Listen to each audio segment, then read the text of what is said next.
Hello, everyone, and welcome to another edition of the Five Star Joshi Show here on the Fight Game Media Network, as well as my YouTube channel.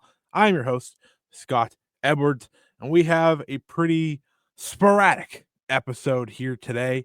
Thank you for joining me. As you saw in the title, we will be talking about Mercedes Moné versus Athena, something very different from what we usually do. I understand that was not a Joshi match per se, but one, I was in the building for it.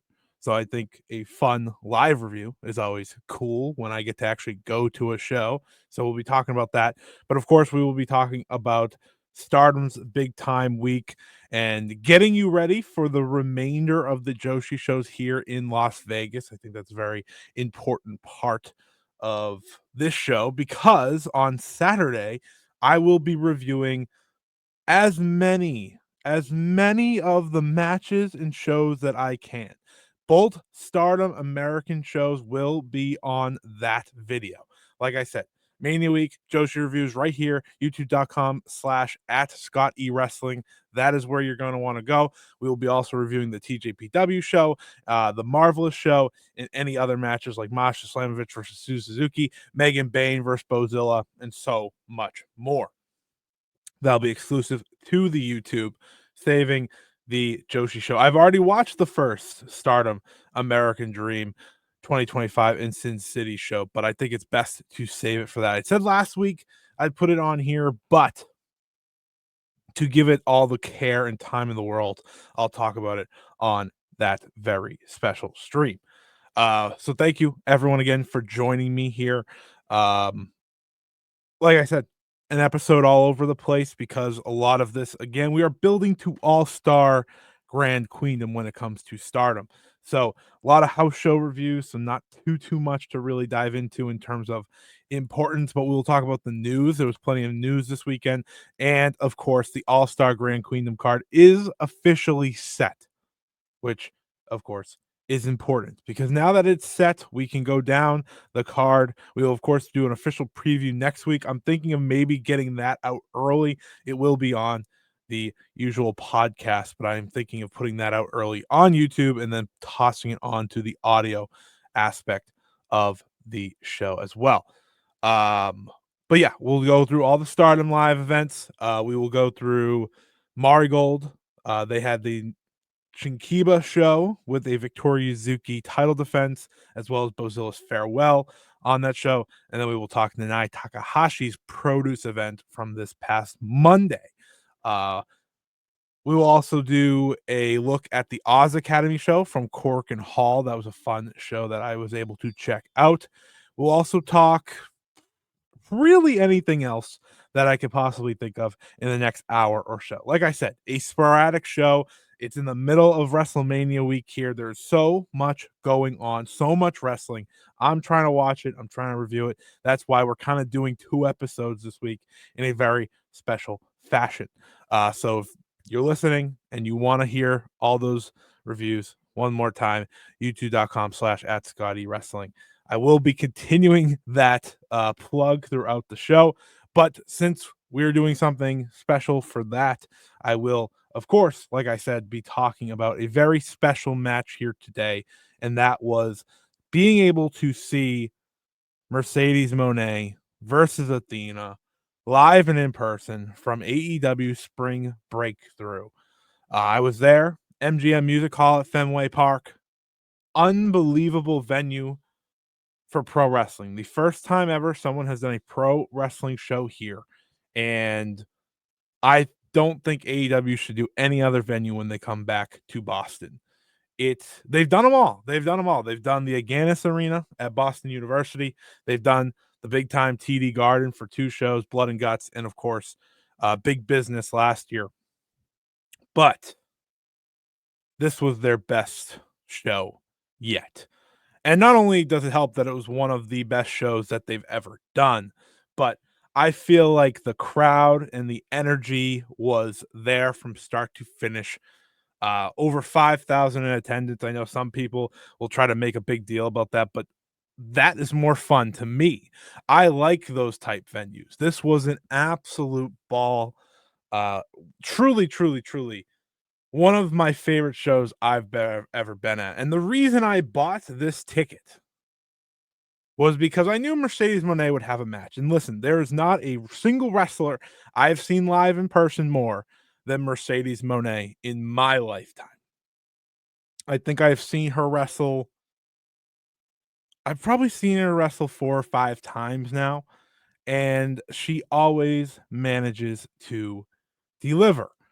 But this one was special because once the Owen Hart tournament landed on this show, the realization hit for me, oh, we're going to get Mercedes versus Athena.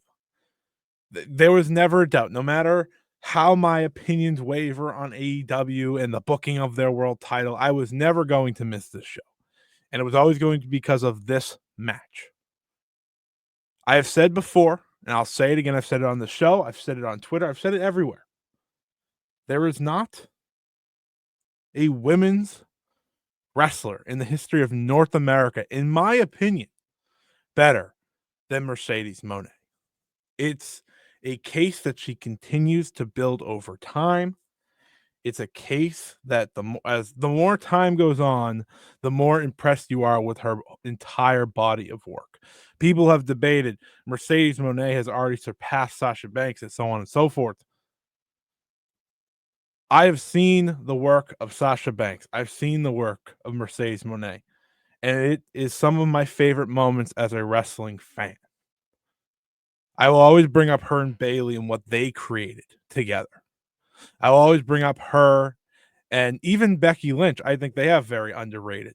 And then post WWE and what she's created with the Joshi, right? We've talked about it many times on the show. The match with Suzuki last year was unbelievable. The match with Momo Watanabe earlier this year at Revolution was very solid.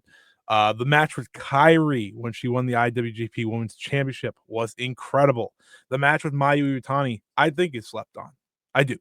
I think it is severely slept on. I think it's actually very underappreciated because it went shorter. But that is a violent, violent match.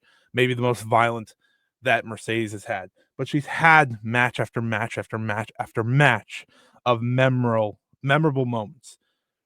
Yet, for me, seeing her do it in Boston, it's just an extra bit of special. And like I said, this is very unique for our show because one, I don't really go to many shows. If I go to a show, it's probably one of the big two promotions. But at the same time, this is why I went. And this match opening the show and the energy and the importance of this match.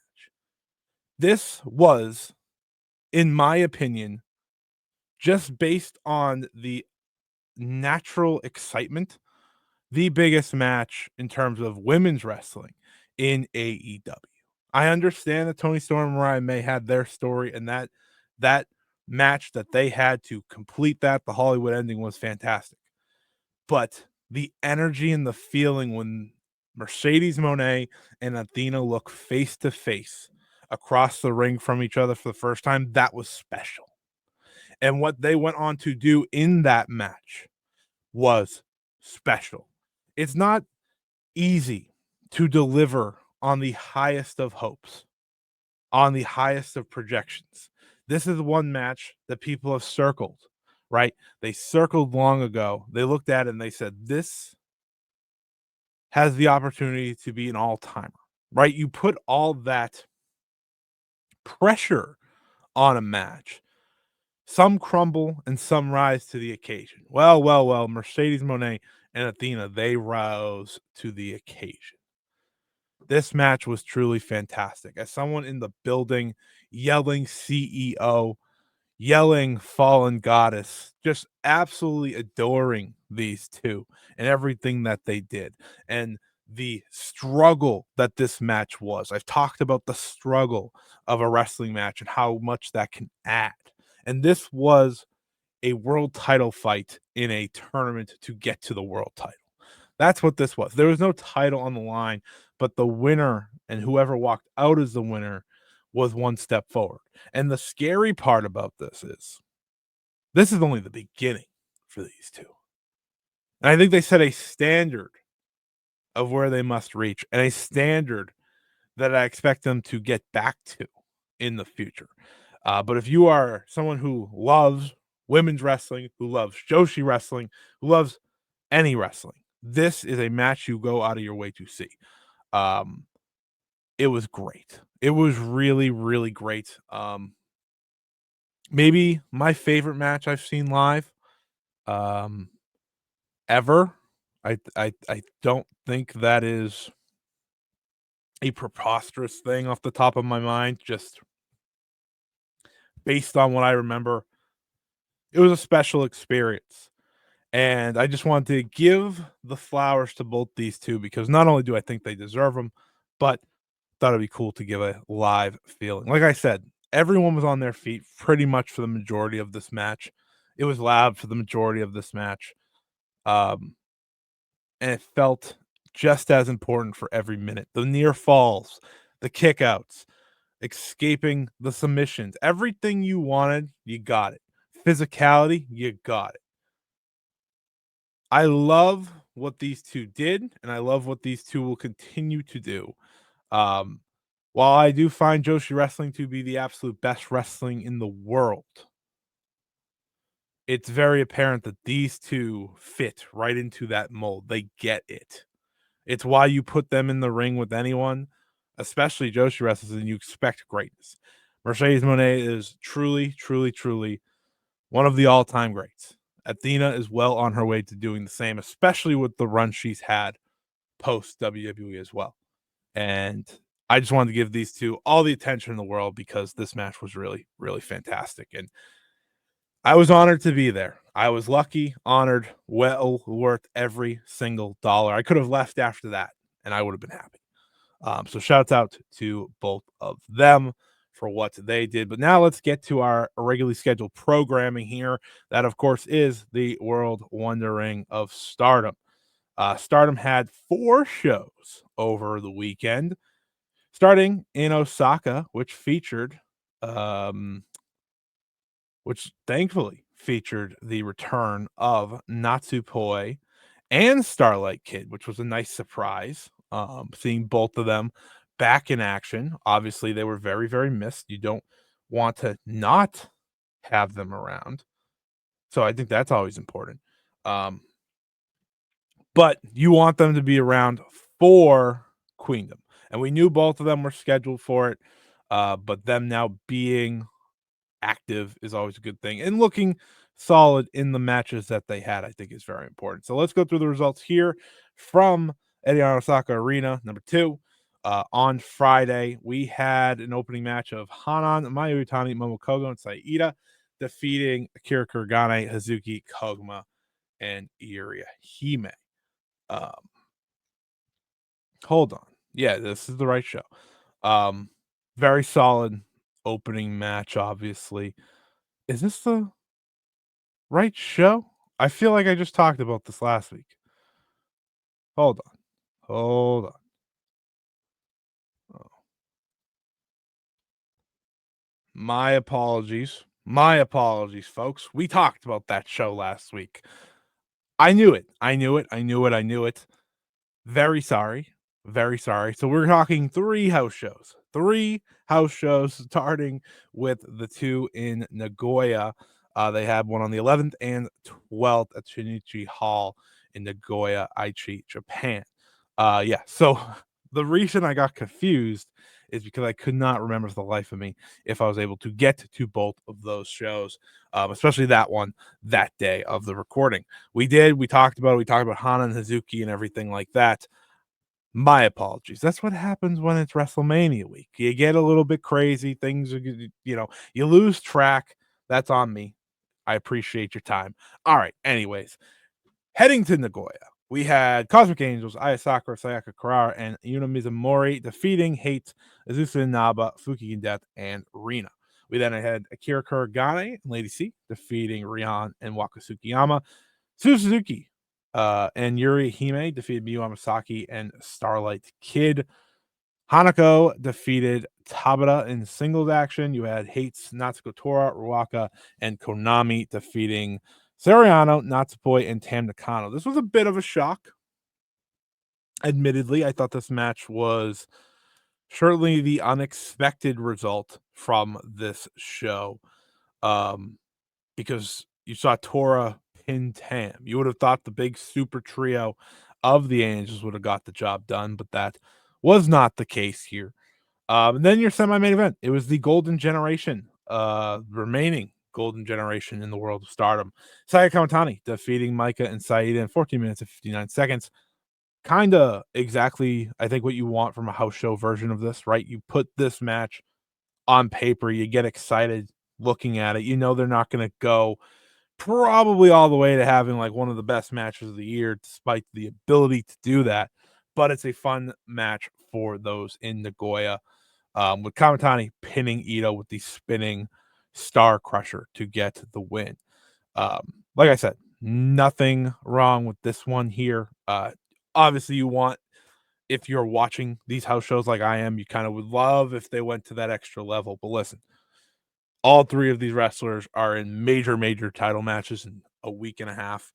Um, I don't blame them. I do not blame them for not going all out, but it was fun for what it was. And then you had the main event. It was a preview between Mayu Iwatani and Shuri ahead of their IWGP Women's title match with Mayu Iwatani, Hanan, and Momo Kogo, defeating Shuri, Rana Yagami, and Tomoki Inaba. I thought this match was very solid main event. The work between Shuri and Mayu display the level that they are on at the top of their game. Um, just fantastic stuff from start to finish, especially with these two.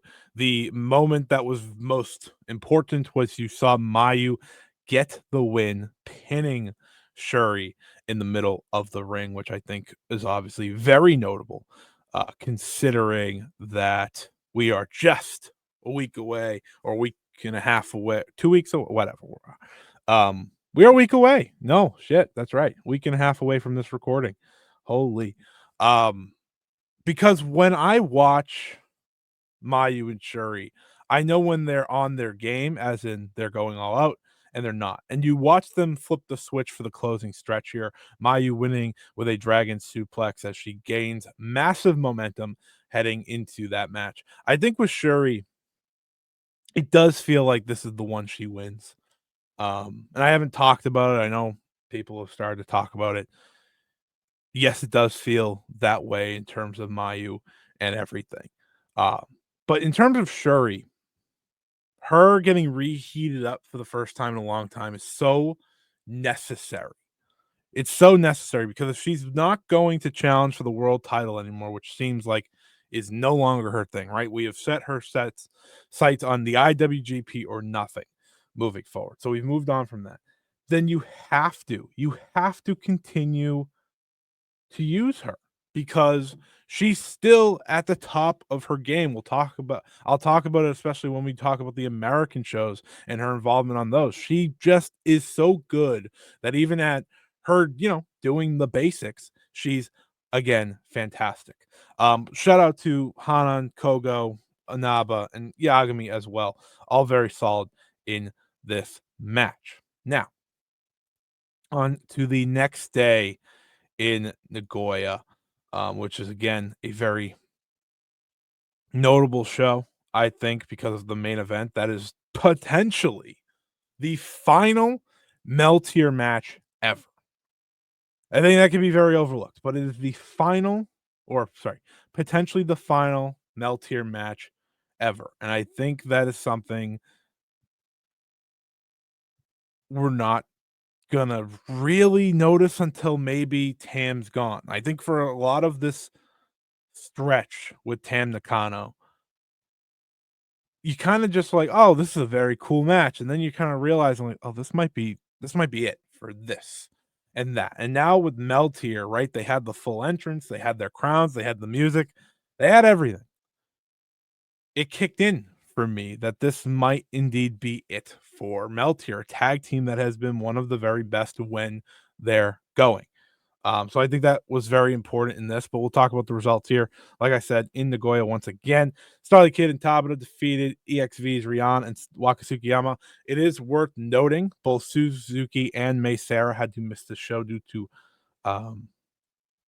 poor health, which ultimately looked like sickness, considering that the 3 of the 4 wrestlers who were out on these weekend shows did return, at the American show on well, May Sarah hasn't yet, but 2 of them. See, I'm all over the place today. It is that type of week. I apologize, folks. Anyways, Lady C defeated Fukigen Death. Hanako and Micah of Hi Hi Mate defeated Miyu Amasaki and Yuri Hime.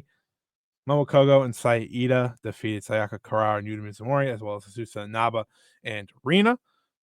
Rana Yagami got a much needed momentum win over future Stardom champion Hina heading into their match, as her and Shuri defeated Hina and Inaba.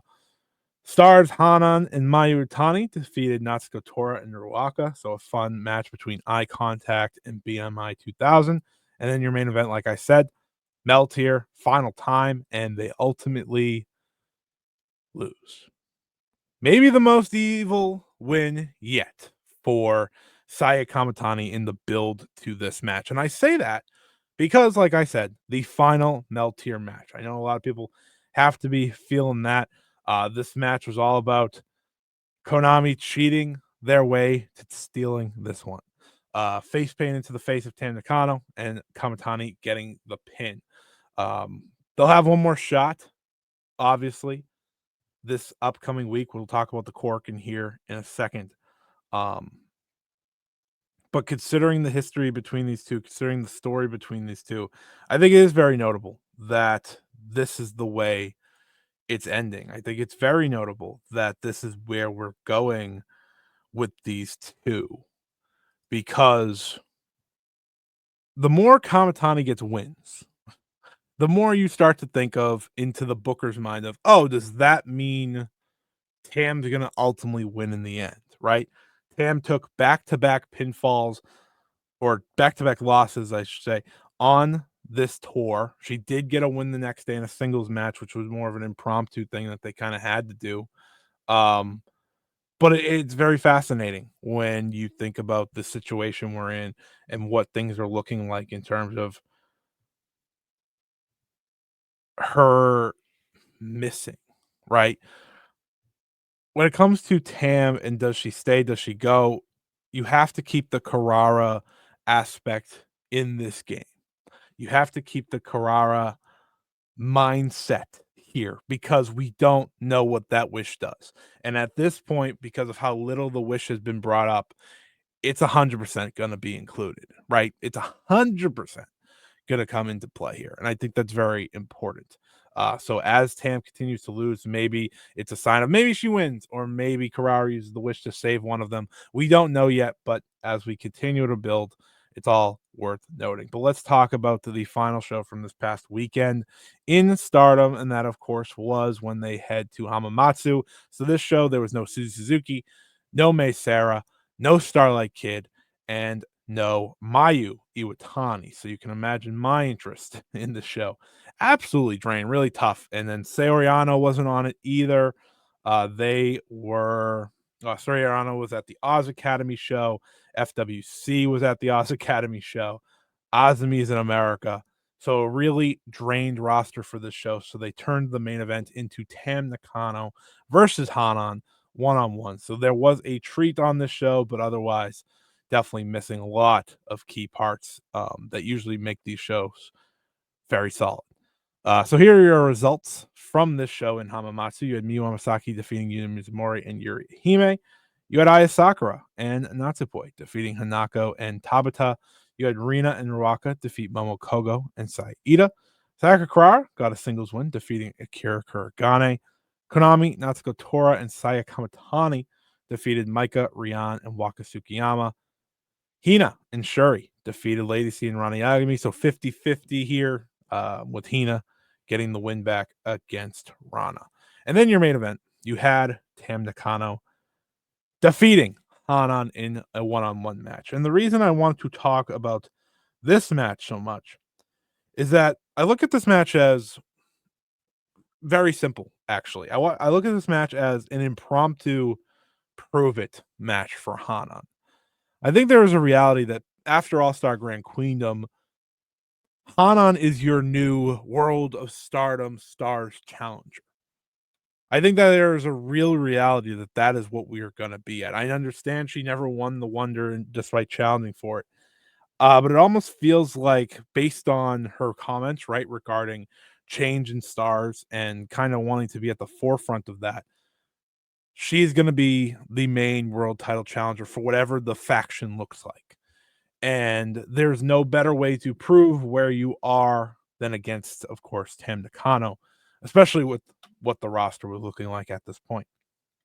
So, with that being said, I do think it's very important to watch this match and get a grip on where is Hanan in her growth? Where is Hanan in her overall leveling up or so on, right? Because I say that because it feels like we haven't seen her in the singles aspect outside of the 5 star over the past year, right? She's mostly been with Saida and Wingori. So it was nice to see her in this atmosphere, and I thought she did a very good job. I thought Tam did not go easy on her whatsoever, which is good.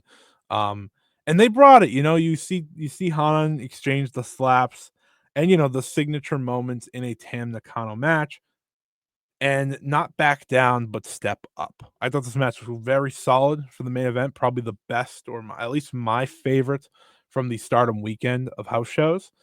And when it comes to Hanan, I think it's very apparent that she can be a challenger for Saya Kamatani after All Star Grand Queen. Um, Again, Wonder was great, but it feels like we have watched her grow further, and also within her role in her faction that feels like it's very much changing very soon. She's going to be in a leader type position. So I see her using this match as that elevation that she needs.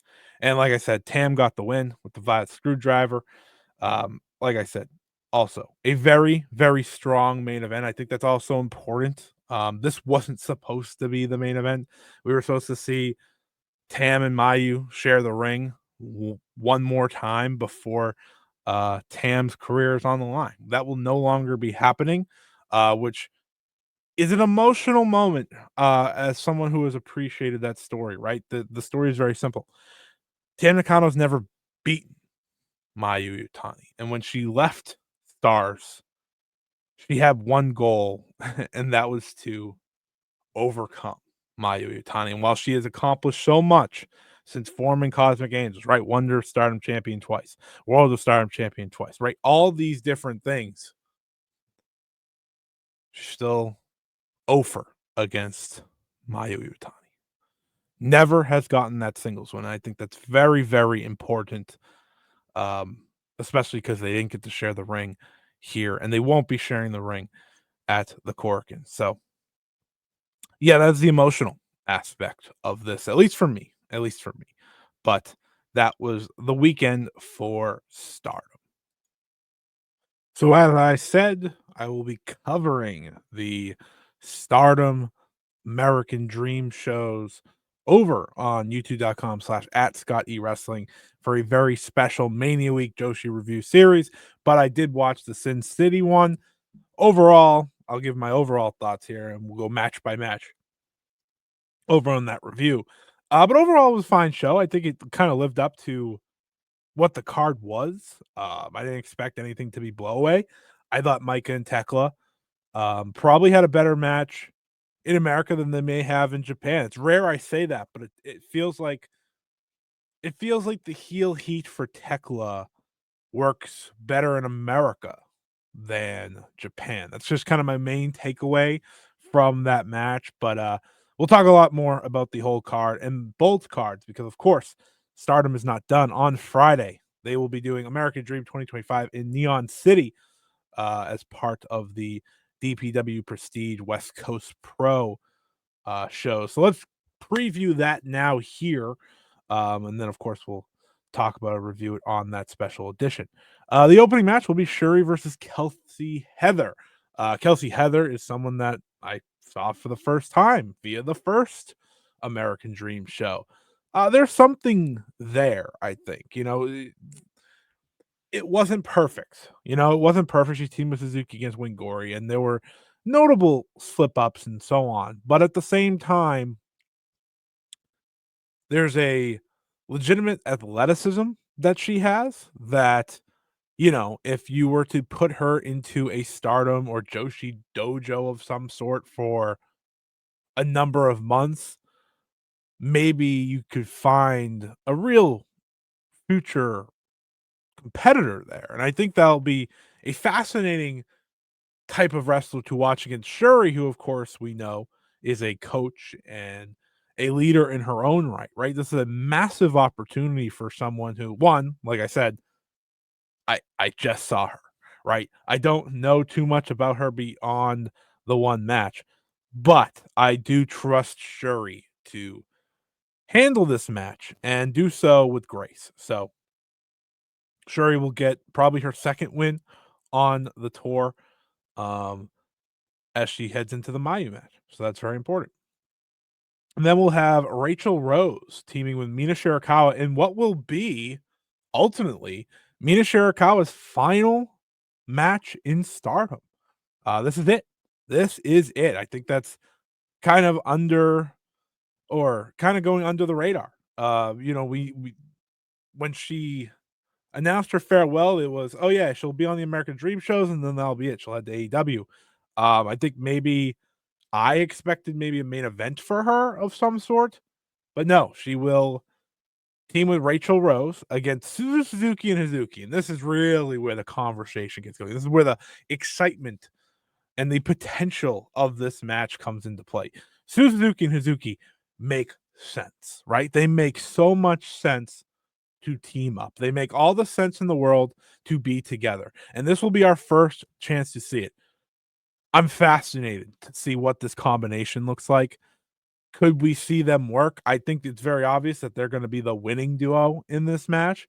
Um, I love the idea of Suzu and Hazuki together. I really do. And this is probably the most exciting thing on either American Dream card because of the potential for long term with these two. So that'll be an interesting one to follow. Starlight Kid teams with Maya World against Azumi and Johnny Robbie. I think this will be a step up from their first match on the first American Dream show. Maya World's a hell of a prospect, someone that kind of put herself on the map for me last year at the Spark Joshi show when she got in there with Mayu. She really stood out as someone that I think has all the potential to be a name in this business. If you follow enough people on Twitter, you know she has been one of the talks of the indies this year and last year. So I'm very excited to see what she does. And then Johnny Robbie. I've taken a liking to Johnny Robbie. She's, I believe, a New Japan LA Dojo trainee. So she's getting the right training. She is the West Coast Pro champion, the women's champion. So I'm excited to see what she brings to the table, obviously, in this match. This is probably, if you're looking for the best match on this show, it's going to be this one. It's definitely going to be this one. But the main event should be good too. This is not the main event, but the main event should be good too. Then you'll have New Japan's the DKC teaming with Wingori, Saida, and Hanan to take on Clark Connors, Tekla, and Natsuko Tora. So Clark Connors and Tekla obviously getting to team up here. Very nice for them. Yeah, it's fine. I mean, I'm gonna guess Clark Connors pins the DKC here. That would probably make the most sense. But we'll see. Based on Tekla's ending in the Micah match, which I'll talk more about tomorrow or tomorrow on the YouTube video, it seems odd. You know, her and Micah exchange a really impersonal moment. You would think that maybe Tekla's moving on. I don't know. Tekla's not on a lot of Stardom shows lately. I've been very much noticing. So we'll have to wait and see if that meant more than it did on the surface. And then your main event. AEW's Megan Bayne returns to Stardom to team with Hanako and Micah to take on Momo Watanabe, Konami, and Kalientita. She was in the match on Thursday. She teamed with Konami against Shuri and Vipress. I thought she looked pretty solid. against Shuri, which is again why I have hope for the Kelsey Heather match as well. But it'll be interesting to see what that looks like. Always cool to see Megan back. I think Megan was obviously fantastic in Stardom in her run there. And her and Micah back together. So Divine Kingdom back together for one night only and 1 year after their World of Stardom title match. So should be a fun main event for the people in the building there. More Stardom, of course. That comes with the Windy City Riot show from this past Friday. I did want to touch on this because obviously I talked about it last week. Mina Shirakawa and Azumi wrestled to a draw. So what does that mean, right? They wrestled to a draw. It means that one, the match was really good until the draw, but you know, a draw really takes anything, any excitement I think out of a match really hurts the match. And they wrestled to a draw because it was a double countout. A double countout that was like kind of like a gut punch because they just kind of moved on from it on the show. But it was made official since then. It will be a three-way match. It'll be Azumi, Mercedes Moné, and Mina Shirakawa for the Strong Women's Championship at Resurgence on May 9th. There's two ways to look at this for me. One is this match should be great. I don't think that's really up for question. I think this match should absolutely kick ass. You heard my praise for Mercedes Moné earlier. You heard my praise for Mina Shirakawa the past few weeks as she said farewell, and I praise Azumi all the time. Now, something that I will say is my other mindset here is I really, really, really just wanted the Mercedes Moné Azumi singles match.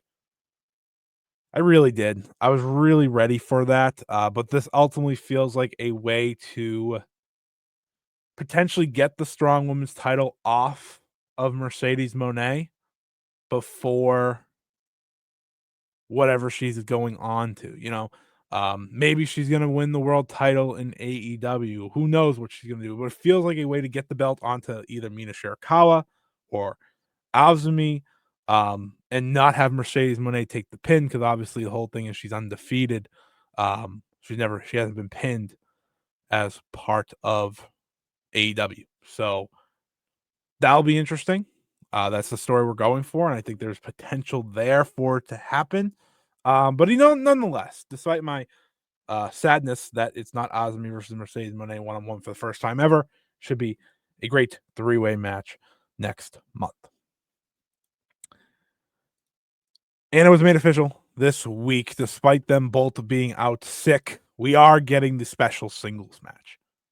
All-Star Grand Queendom 2025, by all accounts, looks to be one of the all-time great shows in Joshi history, wrestling history, whatever you want to say.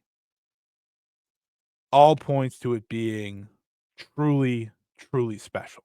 May Sarah versus Sue Suzuki in a special singles match felt like the perfect final addition to the main card. It was a match that I desperately hoped the high speed title would stay out of. I didn't want to see the rounds for these two in a match full of anger, full of frustration as Crazy Star implodes. That would have just been kind of defeating in many ways, I think, for both of them and for what they could set out to do. There is part of me that has a little bit of dread that one, they may not get enough time, or two, to save time, maybe there's a disqualification or something of the sort. We don't know yet. We don't know the direction for post Neo Genesis Suzu Suzuki. So that will be something to wait on. But the fact that the match is official is awesome, and that means your main card is as follows. Yumika Hodo will go one-on-one with Arena, Seriano, Natsupoi, Aya Sakura. They'll face Meiko Sanomura, Mika Wada, and Yuna in Meiko's final Stardom match. Future Stardom title will be Hina versus Rana Yagami. May Sarah goes one-on-one with Suzuki. Sendai Girls World Championship, Chihiro Hashimoto defends against Maika. The Goddesses of Stardom Championships on the line. Wingori defends against FWC. Mayu Itani puts the IWGP Women's title on the line against Shuri. The Wonder of Stardom Championship and the leadership of Neo Genesis is on the line. Starlight Kid faces Azumi, and for the career versus career main event for the World of Stardom Championship, of course, it'll be Saya Kamatani versus Tam Nakano. And they also announced this week pre-show we will be doing a Stardom Rumble, and the winner gets a title shot. So I think that's always great. You always want to see that. A title shot for a Stardom owned title. So we'll see what that looks like. Notable people in that match include Momo Watanabe, who of course main evented All-Star Grand Queendom a year ago. Natsuko Tora, who was the World of Stardom champion a year, summer of last year. The Cinderella tournament winner, Sayaka Karara. So notable names in there, and maybe some surprises. We'll wait and see. They haven't announced the actual list of names. Seems like it'll mostly be a surprise, but since the card is complete, you can kind of figure out the main top people in that match. People like Konami and others as well. But April 27th is looking to be a truly, truly, truly special and historic show for Stardom, for Joshi, and for pro wrestling. So I cannot wait for that.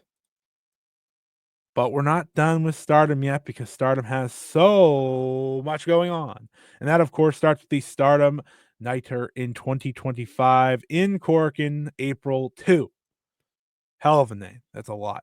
Let's just say they're going back to Korakuen Hall next Thursday. So we'll review that next week's show. And then, of course, preview Big Time All-Star Grand Queendom.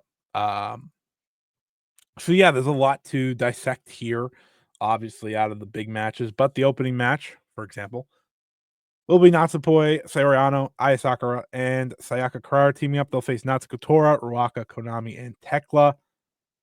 Three-way action will be Momokogo, Iri Hime, and Fuki Death.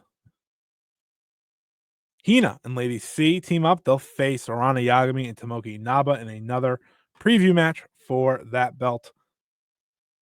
You get Yuna Mizumori, Akira Kuragane, and Tabata versus Momo Watanabe, Rina, and Azusa Naba. And then, as you see here, pictured if you're watching over on YouTube, we will get a Sendai Girls invasion, which is always a lovely thing. It'll be Maika, Hanako, Rian, and Wakasukiyama facing Chihiro Hashimoto, Yurika Oka, and Yuna. I can't explain how truly, truly, truly happy I was seeing this team. Yurika Oka is someone who I've been a fan of for years now. Yurika Oka is someone who I've desperately, desperately wanted to see get more opportunities like this. This should be the start. If Sendai Girls and Stardom are going to continue to work together, more Yurika Oka, please. This match should be awesome. I'm really looking forward to it. Obviously, anytime we get Hash anywhere, Team 200 kilograms anywhere, it's going to be great, but should be fun to preview this match. I kind of expect the Sendai Girls team to win, but if EXV wins, might give an idea 3 days before who's walking out with that Sendai Girls World Championship. Then we will have a preview match for both the Goddesses of Stardom Championship and the IWGP Women's Championship. Mayu Iwatani teams with Hazuki and Koguma to face Shuri, Hanan, and Saida. This match is going to freaking rule. Plain and simple. This match is going to be fantastic. No ifs, ands, or buts about it. Like, you look at this match and you know this is going to live up to every expectation and be everything you want from a preview match, especially ahead of a big show. I can't wait to see the connection between Hazuki and Hanan, obviously, is based on what we've been seeing. Kogu and Ida just going to tear it up. And then, of course, Mayu and Shuri just days before. It'll be fascinating to see who wins. I think it would make a lot of sense to give FWC the win here. They haven't got a win over Wingori, so maybe the momentum will swing in their favor here on this match. And then in the semi-main event, sure feels like Suzuki's gonna have some new friends. It will be Mei Sarah, Miyu Amasaki, and Kohaku teaming up. They will face Suzu Suzuki and two mystery partners. So the question is, who are the two mystery partners? I've thrown it around in my head, like what makes sense, and a lot of people instantly go to Prominence. Does Prominence come in and align back with Suzuki, who of course left the group? I don't know if that will be the direction, and I'll actually say this: it won't be Risa Sarah. I know that. Prominence has a show at the exact same time. Um, so Risa Sarah's busy. I don't know if Karumi Haragi's on it. But I do know that Risa Sarah is wrestling Ju Kasai on that show. So that takes her out of the equation. So then you look around and like, who makes sense? Could these be new signings? Could these be just a general surprise? I don't know. Like that is the thing about the scene right now. It feels like there aren't a lot or any free agents, so it feels like either they're bringing in freelancers that are maybe signing with the company, or it's just going to be genuine surprises that no one expects. Um, but it's exciting. It's exciting that it feels like Suzu has something cooking here, something forming here, something that you wanted to see when she went on her own, right? When she took the step and left Neo Genesis in the dust. This is what you wanted to see. This is what I wanted to see. So it'll be fascinating. Maybe they bring in some people from overseas. Maybe it's free. Like that's the thing. We don't know for sure. But that's the excitement for me as well. So I can't wait to see what Suzuki has up her sleeve. That should be a great semi-main event. And then your main event to preview the top two matches on All-Star Grand Queendom. It'll be Tam Nakano teaming with Wonder Stardom Champion Starlight Kid to face Saya Kamatani, the World of Stardom Champion, and Azumi.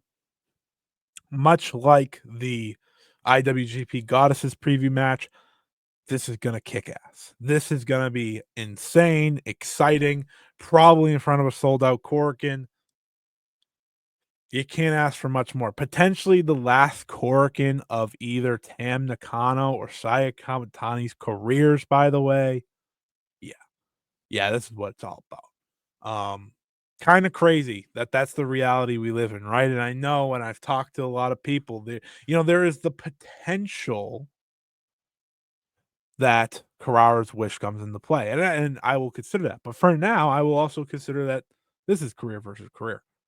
This is it for one of them. That is the reality we live in right now. And with that being said, I can't wait to see how it goes down. This match should be tremendous. I cannot wait for what they have in store.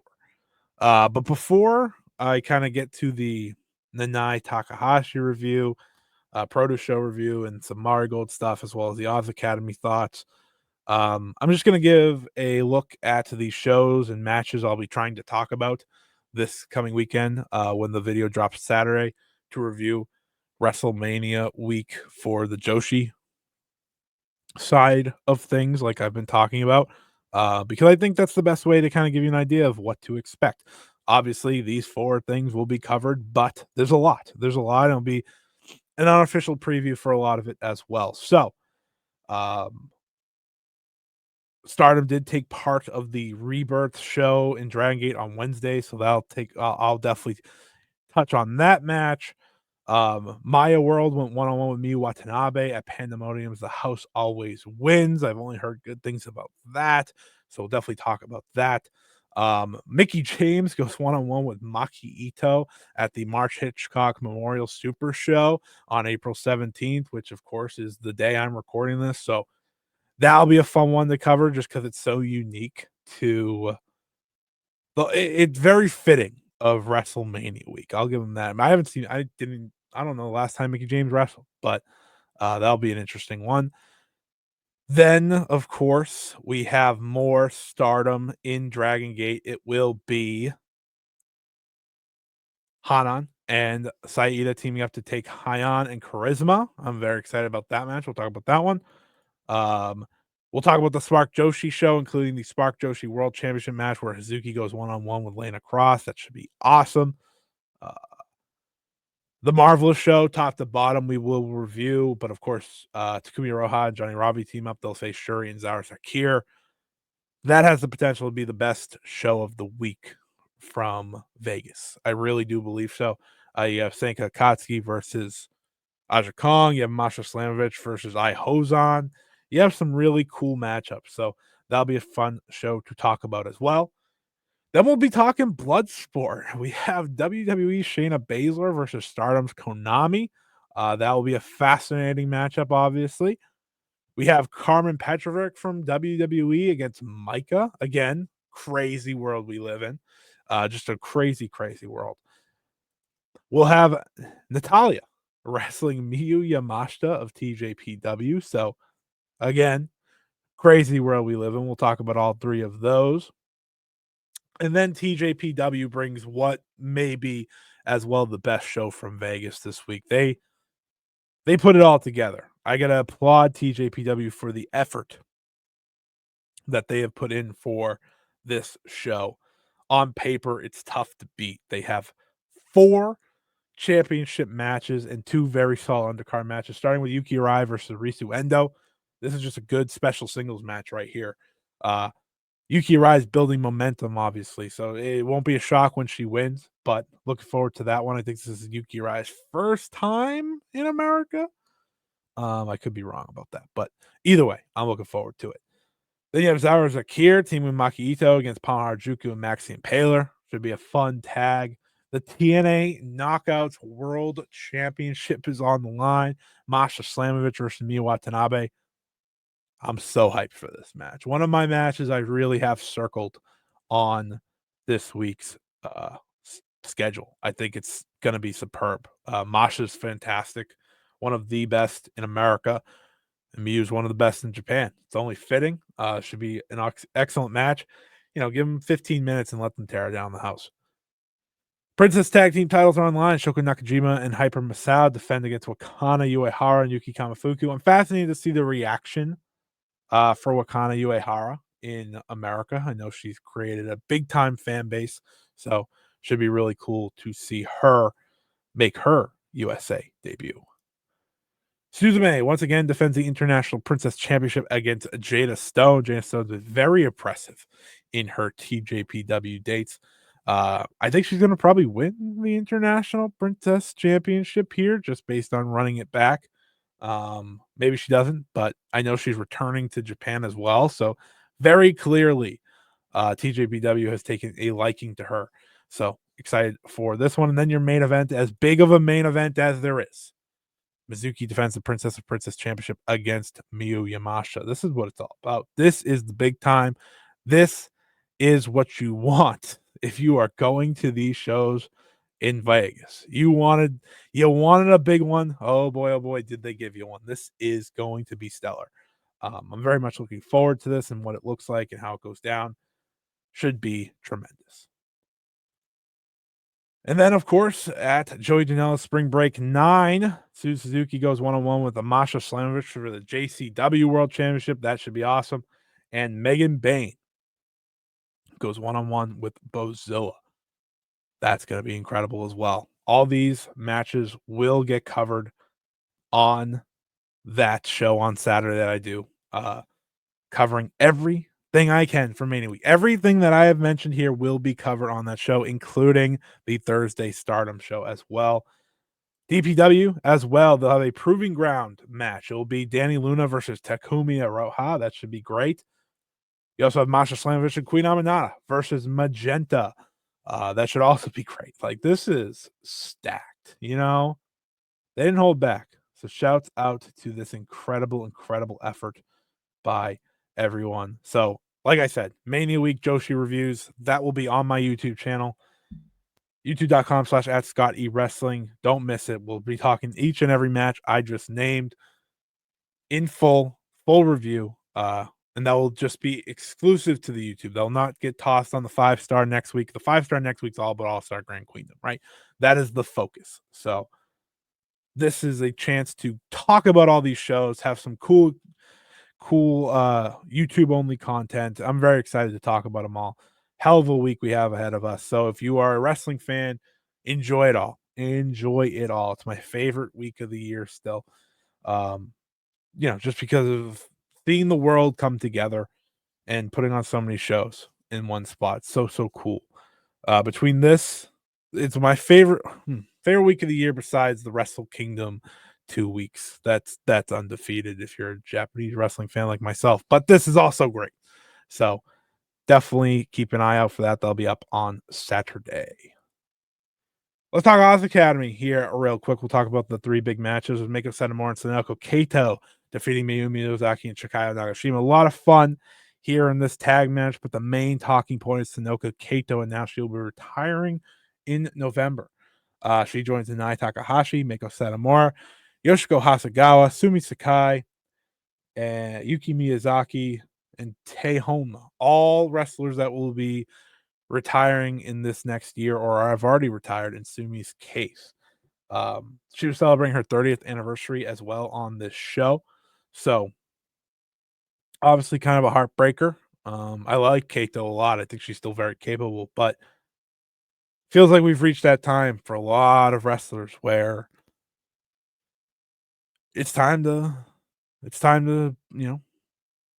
put up the boots and call it a day. And you just applaud their careers and what they've accomplished, and you have an appreciation for what they've brought to the table. I know I do.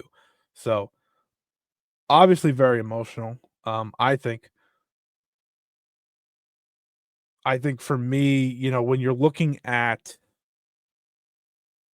the landscape, you feel a lot more confident now than you would have a couple years ago, right? I talk about every week the future of the scene and how much excitement there is around it. And while we're losing legends and core members of the scene, it is being replenished with some of the most exciting rookies in all of wrestling.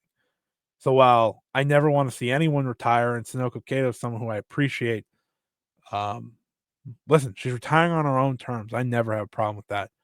But I definitely want to talk about that. We'll talk about more of her retirement road here as we go along. Of course, she's one half of the AAAW Tag Team Champions with Ryo Mizunami, so still has to do that reign as well. Then FWC lost their titles to Kohaku Tsubasa Karagaki when Kohaku pinned Koguma on a roll up. The match wasn't as good as I think you'd expect from FWC. I wouldn't say it's their fault. I don't think Kohaku and Sabusa are necessarily like this great tag team, but it was a solid enough match. Anyways, a lot of title changes on this show, with this one being one of the main ones. And then, of course, your main event for the Oz Academy Openweight Championship. It was Saori Anou defeating Ryo Mizunami to win the championship for the first time in her career. Very, very good main event. Kind of what you want out of these two. This is, I think, the ideal main event version of Saori Anou. A main event version that I think many of us kind of expect to see in Stardom very, very, very soon. I think her versus Saya Kamatani, presuming Saya Kamatani is the one who walks away with the championship after All Star Grand Queendom. You look at that and you see that as a very obvious matchup. Ano winning the belts was really, really cool for her as someone who has been in Oz for so long, has never had the chance to win this match. So I was very happy for her um, as a Ano fan. And I think Ryo Mizunami was the perfect person to have her take it away from. She won it on such a clean roll up. It was very exciting. The crowd popped big. Very good crowd, over 1,000 in attendance for Oz, as they often have. So definitely a match worth seeking out. Looks like we're going towards Saori Anou versus Mayumi Ozaki. That's the least shocking thing I could have told you, but I did want to get a review in for this show before we moved on. Now let's head over to the world of Marigold, as we often do here, because Marigold had two big time shows this past week. Of course, one being the produce show for Nanae Takahashi, and the other being the Shakiba First Ring show um, on the Saturday, which featured the goodbye match for Bozilla. So let's talk about it. The opening match saw Ryoko Sakamura get her first ever singles victory. She defeated Riara. Nagisa Tachibana was also in the match.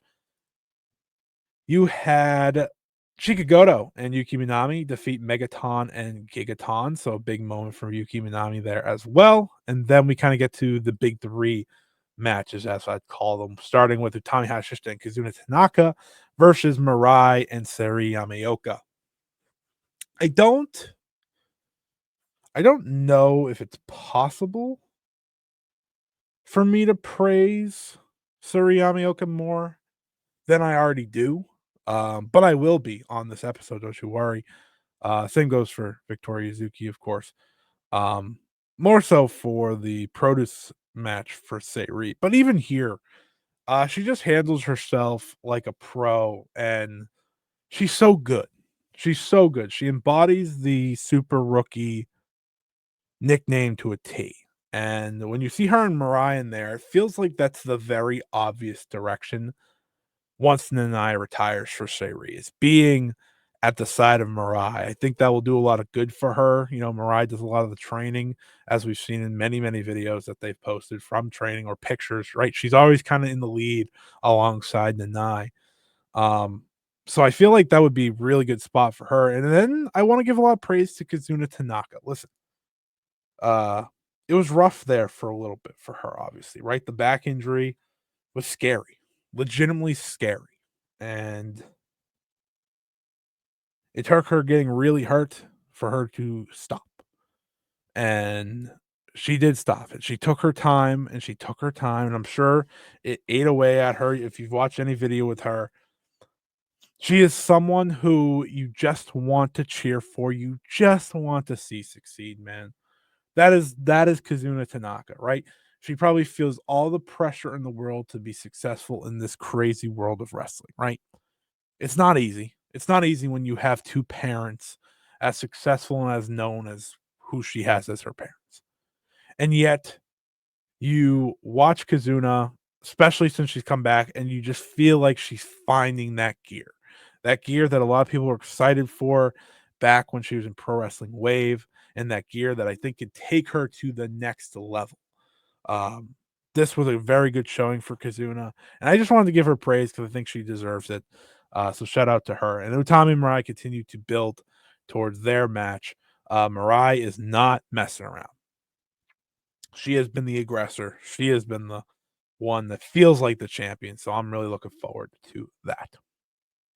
And then we had a Superfly championship match. Victoria Yuzuki successfully defending against Rhea Seto. I thought this match was really good. Really, really good. Exactly what you want, honestly, from a defense like this. Because I think there's different ways to look at this. You could look at this and be like, oh, I want a match of the year. Or you could look at this and know the expectations you should have and hope that they reach them. And for me, they did. Victoria Yuzuki is so confident. And while her work is still not perfect on an every match basis, it's still so thrilling. It's still so exciting. It's still so impactful. There's a reason she stands out in every match she has. It's because she's confident, it's because she's talented, and it's because we're watching her figure it out in real time. And with Rhea Seto, this is someone who put her name on the map this year. You know, this is someone who felt like she was the bottom of the card in Marigold and yet kept putting in that work and putting in that work. Gets to this title match and has one of the best showings of her career.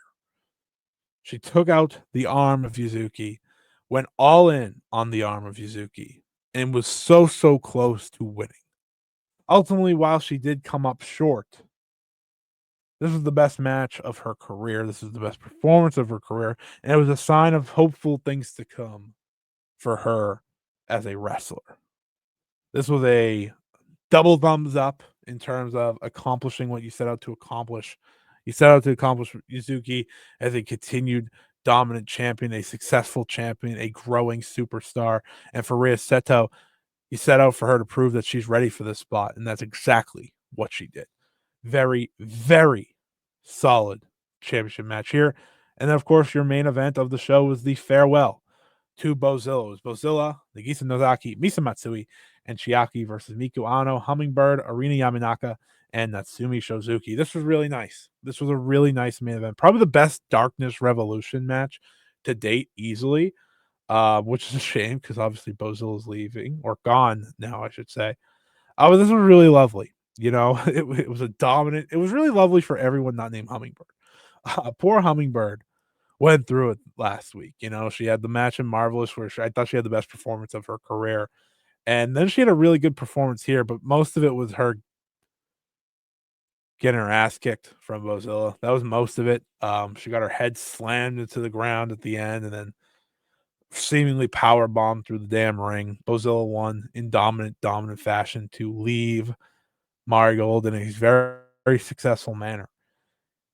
And I kind of want to more spend this time on Bozilla's past year. She came in as such an unknown, right? On the first ever Marigold show, Marigold Fields Forever. They announced the main event of that show at the press conference. We were literally a year removed this past week. They announced the match, right? Julian Sari versus there will be two mystery opponents. Utami with Julia and then Bozilla with Sari. And everyone goes, who the hell is Bozilla? Well, Bozilla answered that question very quickly. She had as big and great of a debut as she could in that first match. She came off like a star, and it was skyrocketing from there, right? She would go on to have incredible run, and at one point felt like she'd be the first United National Champion. While that obviously didn't happen, she was very important in getting Miku Ano over. Heading to the Dreamstar Grand Prix, she has a very dominant performance and is the first person to beat Saori in the middle of a Marigold ring. That brings us to a championship match between the two where they tear down the house and I think still have the best Marigold World Championship match to date. She has so many great matches with Nanae Takahashi that I think are worth talking about. She won the tag belts with Tank, and while that was not a home run by any means, she did get a title win. And then, of course, her final big match was against Utami Hayashishita, where she lost in defeat as well. But no matter what, no matter where Bozilla goes, whether it be coming back to Japan in some form, some down the line, or what I think is very likely is getting signed by a major promotion. She made herself a star in this past year through Marigold, and she became a name to follow for years and years to come. This is a legitimate prospect that can be great. That is already great. And as someone who really appreciated Bozilla's work and her care and knowledge put into the craft of her work, I wish her nothing but the best. And I'm excited to see where she lands next. Obviously, we know she's facing Megan Bain, but I would love to see what is next for her in this crazy world of pro wrestling. So, congratulations to Bozilla on your 1 year in Marigold. An absolute home run. Now let's get to the Passion Produce Show. Nanae Takahashi held the show at Shinjuku Face this past Monday. All's well that ends with Passion. 5-match card and one of the most fun, enjoyable shows of the year. One of my favorite shows of the year, including two of my favorite matches of this past week, starting with Utami Hayashishita versus Zones in the opening match. This was really solid. Zones is figuring it out.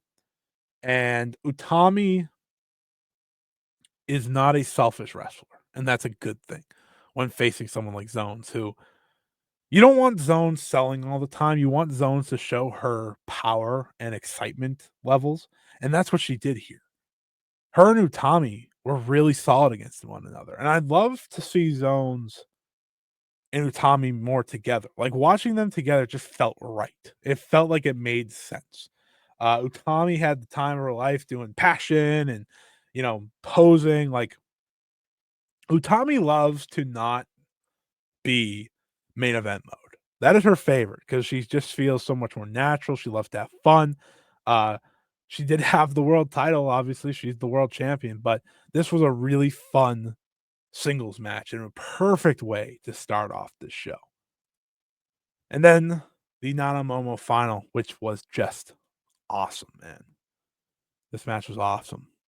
It was exciting. It was exhilarating. Momo Nakanishi, why must you make me do this? Why must you make me ask why you're retired again? Like, you did this the last time you came back. You were incredible. You come back again, and you are better than 90% of wrestlers on the freaking planet today. 90 might be too low. Like, you're probably better than 95%. That's how great Momo Nakanishi was in this match. Her and Nanae brought it to the two young stars of Marigold. And the thing is, Sari Yamaoka, specifically, who they made the star of the match, kept fighting back. At one point, Nanae slaps Sari so hard in the face, she loses her tooth, picks it up, and proceeds with the match like nothing happened. An insane moment. Just incredible back and forth between these two teams. You watch Nana Momo and you're like, why? Why are you guys not blessing us more and more with your work, right? And I think the most important thing from this match, while it was great and probably my second favorite match on the show, might be first. I don't know. I'm in a debate there mentally. But nonetheless, why it might be so important is because Sari and Izuki didn't lose. I know they're champions, and I know, like, you know, that's a big deal, but Nanamomo is Nanamomo. That's a real tag team, and Seri and Yuzuki survived the match, the final match of Nanamomo's run, and I think that's very important. This match was awesome. Go out of your way to see it. Can't say enough good things about Seri Yamaoka. Can't say enough good things about Victoria Yuzuki. Just they're incredible. They are incredible, and they showed it here in this match. Then you had Miku Ano and Miyuki Takase face Yumika Hoda and Miku Kane. Nanae was cooking with this. She had Miku Kane, Yuzuki, and Suri Yamaoka and Zones all on the show. That is 4 potential superstars back to back to back to start the show off, right? 4 young stars that have such bright futures. And speaking of bright future, of course, Miku Ano here getting the win by pinning Miku Kane. Miku Ano seems to be really heating up right now. I don't know what that looks like for her outside of the Marvelous stuff, but she's heating up big time, and it's worth noting because it feels like we're getting closer and closer to her getting a massive match. Maybe it's just against Takumi at Shine Forever, but whatever it may be, I'm excited. She deserves it. She's been putting in that work. And then semi-main event, Haruya Matsumoto versus Chika Goto. If you ever had a question of who Nanae loves on this roster, you point forward and you say Haruya Matsumoto, Chika Goto. That's it. That's it. Nanae loves Chika Goto. You know, you could just tell. She puts her in the spot, and Chika Goto has one of the best performances of her career. Really, really special showing here. Haruya Matsumoto should be the veteran that kind of fills in or comes in from Marigold down the line. I think she's so good. She doesn't have to be on every show. I know she doesn't want to probably wrestle that much, but I think her presence is appreciated. And listen, if Jungle Kyona's around at all, that'd be pretty cool too. But we'll have to wait and see there. But Chika Goto, hell of a performance in the loss. One of those performances where you gain a lot from losing. And that's what she did here. And then let's wrap up this show with the main event. The main event was superb. It was Nanae, Takahashi, Yu, and Mirai winning over Chiro Hashimoto, Ryo Mizunami, and Rina Yamashita. This match just ruled, man. Absolutely ruled. This is a trios match. Of all trios matches, you just have 6 awesome wrestlers. And you put them in the ring, and they have an awesome match. I watched Mirai and Hashimoto, and I had a tear in my eye just remembering how great they were together. You and Ryo Mizunami were great. And the closing sequence between Nanae, Takahashi, and Rini Yamashita was out of this world. It was so great. They just all ran into each other with lariats and through each other, and just it was just so beast. It was so real. This is the best Rini Yamashita I've seen in quite some time. They nasty headbutt at the end by Nanae, and ultimately putting Yamashita away to win the match. This show, like I said, top to bottom, an absolute great time for me, for anyone who watched it. Well worth your time. One of the best Marigold shows to date. I know it's a Nanae produce show, but it was part of Marigold. Um, Absolutely got out of your way to see it. Marigold's off to the next week before the Korakuen next Friday, so we'll talk about that on next week's show. But happy to wrap up here with that. But thank you, everybody, for listening here to the Five Star Joshi Show, whether it be during WrestleMania week or after. I appreciate each and every minute of your time. The fact that you are willing to give me your time during such a busy week or any week of your life is always super duper appreciated. I thank you all for continuing to listen. Like I said, on Saturday, if you want my thoughts from the Joshi week of events in Las Vegas, that video will be up on youtube.com/at Scott E Wrestling. I can't wait to do it. I can't wait to do it. I can't wait to watch all the matches and give a big time review there of each and every single one. So definitely check it out. It's like a second podcast this week. So thank you, everyone. I'll also be back next week. I didn't get to do the check it out like I wanted to with Starlight Kid and Azumi or the Tam and Sai one. I may try to squeeze both of them into next week. It really depends how my week goes. But otherwise, we'll be back next week with the Five Star Joshi Show. We'll be previewing All Star Grand Queendom. I might do I might get that up early, give it a couple days to marinate, get people excited for the show. And then we'll be doing a live review next Sunday. I don't know what time yet, but that will be on YouTube. We will be doing a live review for All Star Grand Queendom 100%. So look forward to all that and so much more. Thank you, everyone, for listening. Thank you, everyone, for joining me here today and every day that you listen to the Five Star Joshi Show. Until next time, everybody, enjoy the week. Enjoy all the wrestling. So long. See you later. Bye bye.